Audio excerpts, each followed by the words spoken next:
بیوی کے غلام اس زمانے میں اکثر دیکھا جا رہا ہے کہ مرد اپنی بیوی سے اپنی اطاعت نہیں کرواتا بلکہ اس کی اطاعت کرتا ہے۔ کچھ مرد بیوی کی غلامی کرنا اپنی شان سمجھتے ہیں اور اپنی اس غلامی کا تذکرہ بھی بڑے پرجوش انداز میں اپنے دوستوں میں کرتے ہوئے نظر آتے ہیں۔ کچھ تو اس قدر اپنی بیوی سے خوف زدہ رہتے ہیں کہ اگر وہ مجمع عام میں انہیں ڈانٹ بھی دے تو سر جھکائے سنتے رہتے ہیں اور وہ اس چیز کو اپنی عافیت سمجھتے ہیں۔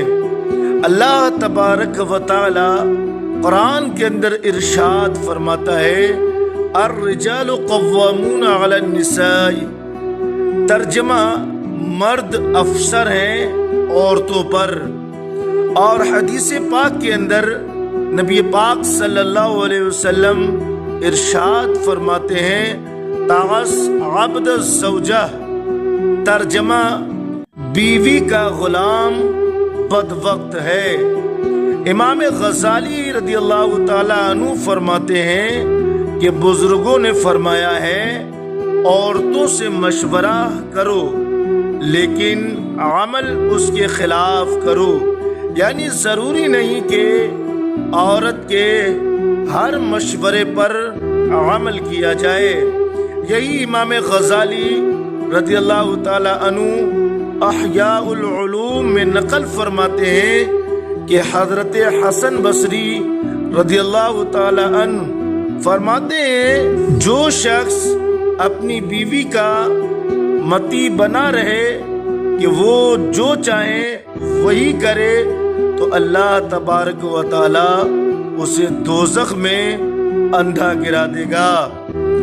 صد افسوس آج کل لوگ عورتوں کے بہکاوے میں آ کر خلاف شریعت کام تک کر لیتے ہیں۔ کچھ تو عورتوں کے اس قدر غلام بن جاتے ہیں کہ بیوی کے کہنے پر اپنے ماں باپ تک کو چھوڑ دیتے ہیں، لیکن بیوی کی غلامی نہیں چھوڑ سکتے۔ اگر گھر میں کسی معاملے میں تنازع پیدا ہو جائے تو بیوی کو سمجھانے کے بجائے الٹا اپنے ہی ماں باپ کو جھڑکنے لگتے ہیں اور اپنی آخرت برباد کرنے کا سامان تیار کر لیتے ہیں۔ یاد رکھیں بھلے ہی بیوی ناراض ہو جائے لیکن ماں باپ ناراض نہ ہونے پائیں۔ بیوی تو زندگی میں دوسری مل سکتی ہے لیکن ماں باپ دوبارہ نہیں مل سکتے۔ حدیث پاک کے اندر رسول پاک صلی اللہ علیہ وسلم ارشاد فرماتے ہیں ہما جنت کا و نار کا، ماں باپ تیری جنت بھی ہے اور دوزخ بھی ہے۔